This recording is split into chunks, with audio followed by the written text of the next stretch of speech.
نے تمہیں کشتی میں سوار کر دیا تاکہ ہم اسے تمہارے لیے ایک نصیحت بنا دیں، پھر کیا کوئی نصیحت قبول کرنے والا ہے؟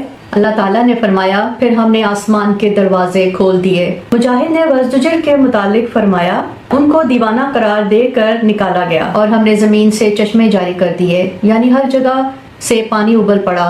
السلام علیکم۔ آج ہم کریں گے سورہ قمر میں حضرت نوح علیہ السلام کا واقعہ، اس کی تفسیر اور اس کا ترجمہ۔ ویڈیو کو آخر تک ضرور دیکھیے گا۔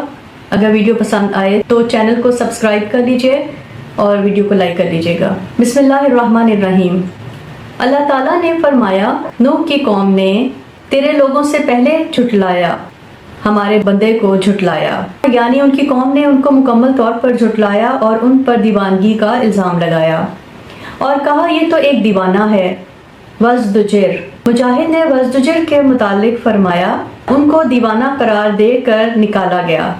یہ بھی کہا گیا کہ وزدجر کا مطلب ان کو دھمکایا، روکا اور دھمکی دی گئی، اگر تم باز نہ آئے نوح تو تمہیں سنگسار کر دیا جائے گا۔ یہ بات ابن زید نے کہی جو بالکل درست ہے۔ پھر انہوں نے اپنے رب سے دعا کی، میں مغلوب ہو چکا ہوں، میری مدد فرما۔ اللہ تعالیٰ نے فرمایا، پھر ہم نے آسمان کے دروازے کھول دیے برسنے والے پانی کے ساتھ۔ السودی نے منہمر کے متعلق کہا، ان کا مطلب ہے بہت زیادہ پانی، اور ہم نے زمین سے چشمے جاری کر دیے، یعنی ہر جگہ سے پانی ابل پڑا، حتیٰ کہ تندور یعنی بھٹیوں سے بھی پانی نکلنے لگا۔ پھر دونوں پانی مل گئے، یعنی آسمان اور زمین کا پانی۔ اللہ نے یہاں پہ ان آسمان کے دروازوں کا ذکر کیا ہے جو کہ کھول دیے گئے تھے۔ یہ کون سے دروازے تھے جو اللہ تعالیٰ نے کھول دیے تھے؟ آسمان سے پانی برسا، کھل کے برسا، اور اتنا برسا جیسے انڈیلا گیا تھا۔ اسی طرح زمین سے بھی پانی ابلنے لگا اور ہر طرف چشمے ہی چشمے تھے۔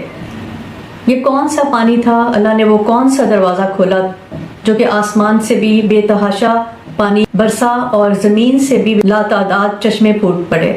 ابتدا میں جو پانی کے چشمہ پھوٹا وہ تندور میں سے پھوٹنا شروع ہوا، جس سے ظاہر ہوتا ہے کہ اللہ تعالیٰ نے، یہ کوئی عام پانی نہیں تھا، یہ عام چشمے نہیں تھے جس میں سے زمین کو پھاڑ کر اس میں سے پانی نکلا۔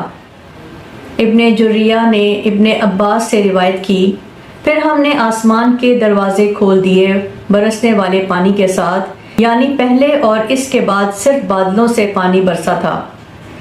پہلے اور اس کے بعد صرف بادلوں سے پانی برسا تھا، مگر اس دن آسمان کے دروازے کھول دیے گئے، اور اس لیے جو پانی گرا وہ بادلوں سے نہیں تھا۔ اس طرح دونوں پانی یعنی آسمان اور زمین کے پانی مل گئے ایک مقررہ فیصلے کے مطابق۔ تو آسمان سے اور زمین سے یہ جو پانی آیا تھا یہ وہ پانی نہیں تھا جو عام دنوں میں برستا ہے۔ یہ اللہ تعالیٰ نے وہ دروازے کھولے جہاں سے پانی برسا، اور نہ اس سے پہلے کبھی اس طرح سے برسا تھا اور نہ ہی اس کے بعد کبھی برسا۔ اور اسی طرح زمین کو بھی پھاڑ کر چشمے ہی چشمے ابلنے لگے، جو کہ نہ اس سے پہلے کبھی اس طرح سے پانی آیا، نہ ہی اس کے بعد کبھی آئے گا۔ اللہ نے فرمایا، اور ہم نے ان کو ایک کشتی پر سوار کیا جو تختیوں اور کیلوں سے بنی تھی۔ ابن عباس، سعید بن جبار، قتادہ اور ابن زید نے کہا دسر کا مطلب ہے کیلیں۔ ابن جریر نے بھی اسی نظریے کو پسند کیا۔ اللہ کا فرمان ہے، ہماری نگاہ کے سامنے تیر رہی تھی، یعنی ہماری حکومت اور حفاظت کے نیچے۔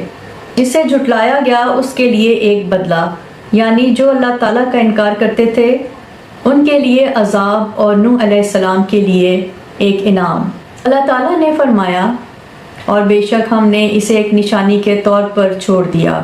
قتادہ نے کہا، اللہ نے نوح کی کشتی کو محفوظ رکھا یہاں تک کہ اس امت کی پہلی نسلیں اسے دیکھ سکیں، جیسے کہ اللہ نے فرمایا، اور ان کے لیے ایک نشانی ہے کہ ہم نے ان کی اولاد کو بھری ہوئی کشتی میں سوار کیا، اور ہم نے ان کے لیے اس جیسی اور چیزیں بنا دیں جن پر وہ سوار ہوتے ہیں۔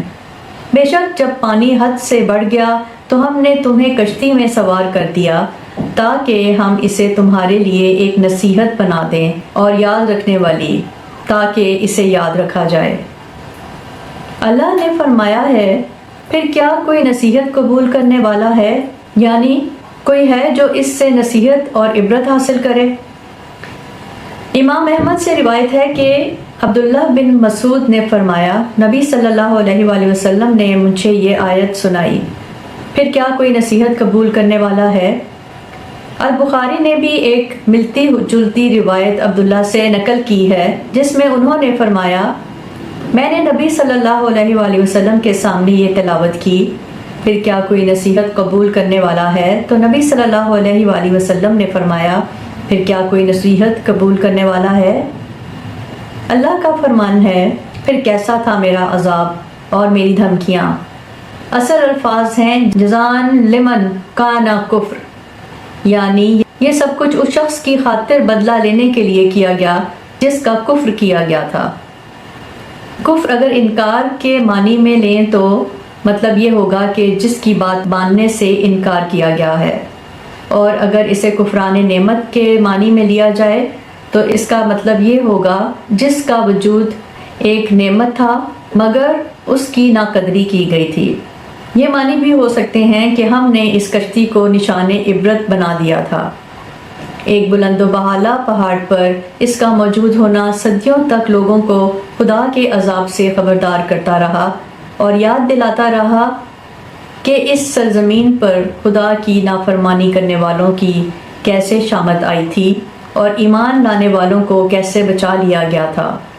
امام بخاری، ابن ابی حاتم، عبد الرزاق اور ابن جریر نے قتادہ سے روایت کی ہے کہ مسلمانوں کی فتح عراق کے دور میں یہ کشتی جودی پر اور ایک روایت کے مطابق بکردی نامی بستی کے قریب موجود تھی اور ابتدائی دور کے اہل اسلام نے اسے دیکھا تھا۔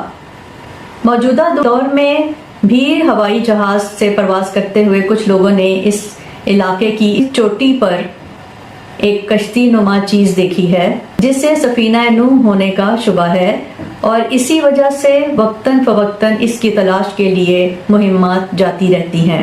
بعض لوگوں نے یہ غلط مطلب نکال لیا ہے کہ قرآن ایک آسان کتاب ہے، اسے سمجھنے کے لیے کسی علم کی ضرورت نہیں، حتیٰ کہ عربی زبان تک سے واقفیت کے بغیر جو شخص چاہے اس کی تفسیر کر سکتا ہے۔ اس ذریعے کے مقابلے میں نصیحت کا یہ ذریعہ زیادہ آسان ہے، پھر کیوں تم اس سے فائدہ نہیں اٹھاتے اور عذاب کی دیکھنے پر اصرار کیے جا رہے ہو؟ یہ تو سراسر اللہ تعالیٰ کا فضل ہے کہ اپنے نبی کے ذریعے سے یہ کتاب بھیج کر وہ تمہیں خبردار کر رہا ہے کہ جن راہوں پر تم جا رہے ہو وہ کس تباہی کی طرف جاتے ہیں اور تمہاری خیر کس راہ میں ہے۔ اللہ نے فرمایا، پھر کیا کوئی نصیحت قبول کرنے والا ہے یا نہیں؟ کوئی ہے جو اس قرآن کو سے نصیحت لے جو ہم نے یاد کرنے اور سمجھنے کے لیے آسان بنا دیا ہے؟ محمد بن کعب نے اس آیت کے متعلق کہا، کوئی ہے جو برائی سے بچے۔ نصیحت کا یہ طریقہ اسی لیے تو اختیار کیا گیا ہے کہ تباہی کے گڑھے میں گرنے سے پہلے تمہیں اس سے بچا لیا جائے۔ آج کے لیے اتنا ہی، ویڈیو کو آخر تک ضرور دیکھیے گا۔ اگر ویڈیو پسند آئی ہو تو ویڈیو کو لائک کر لیجئے۔ سورہ القمر۔ بسم اللہ الرحمن الرحیم۔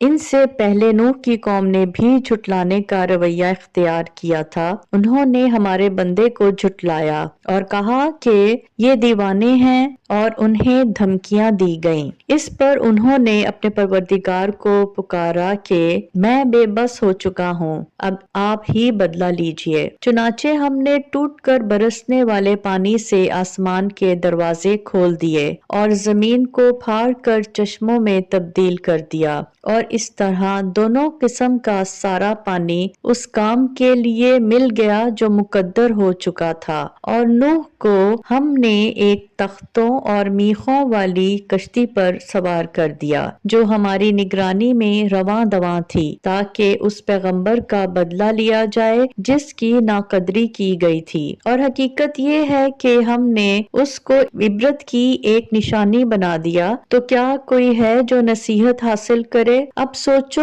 کہ میرا عذاب اور میری تنبیہات کیسی تھیں، اور حقیقت یہ ہے کہ ہم نے قرآن کو نصیحت حاصل کرنے کے لیے آسان بنا دیا ہے۔ اب کیا کوئی ہے جو نصیحت حاصل کرے؟